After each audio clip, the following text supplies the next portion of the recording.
It's starting to get a little bit cold out here, so I got myself a sweatshirt and a cup of chamomile tea.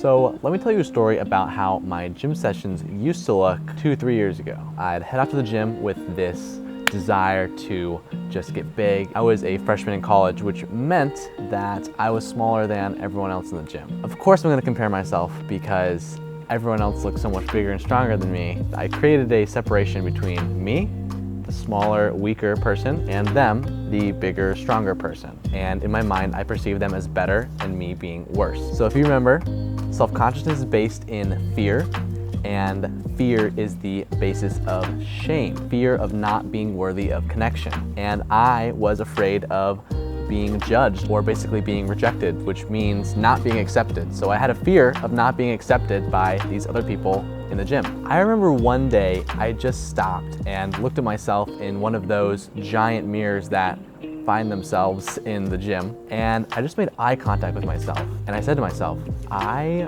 deeply love and accept you. It doesn't matter if anyone else loves or accepts you because I love and accept you, Ryan. And after that moment, I turned around and looked around, and for some reason, my self-consciousness had vanished, or at least significantly decreased. Everyone else in the gym is probably feeling that same way and deserves love and acceptance. And the reason that you might feel judged by other people is because they're feeling that same fear of not being worthy, and so they will judge you or appear to judge you, when in reality they just need love and acceptance. Just as I, in that moment at the gym, was able to raise my vibration up from shame and fear to love and acceptance, you can do the same exact thing. So I'm about to share with you the key to transcending self-consciousness. Are you ready?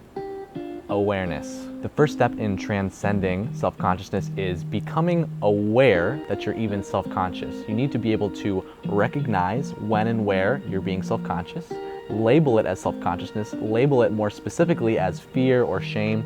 Being judged, are you afraid of being seen as weak? Are you afraid of being seen as less than? The second step here is bringing loving awareness and acceptance to your self-consciousness. So when you're feeling self-conscious, bring awareness to it, and that just means being present and sitting with your self-consciousness. And instead of judging your self-consciousness and feeling bad about feeling self-conscious, accept your self-consciousness and love yourself anyway. Realize that everything in this universe, even the bad things, deserve love and acceptance. I think I've made a video called Transform Your Problems with the Power of Aikido, and it basically talks about how you can use the power of a negative emotion or negative conflict in your life and turn it into a positive or neutral experience just by accepting and loving it. How do you show love and acceptance to your self-consciousness? There's so many ways and types of love and ways to give love, but the most basic type is attention. If you're giving attention to something, that is the most basic form of love. Become very present, feel your self-consciousness,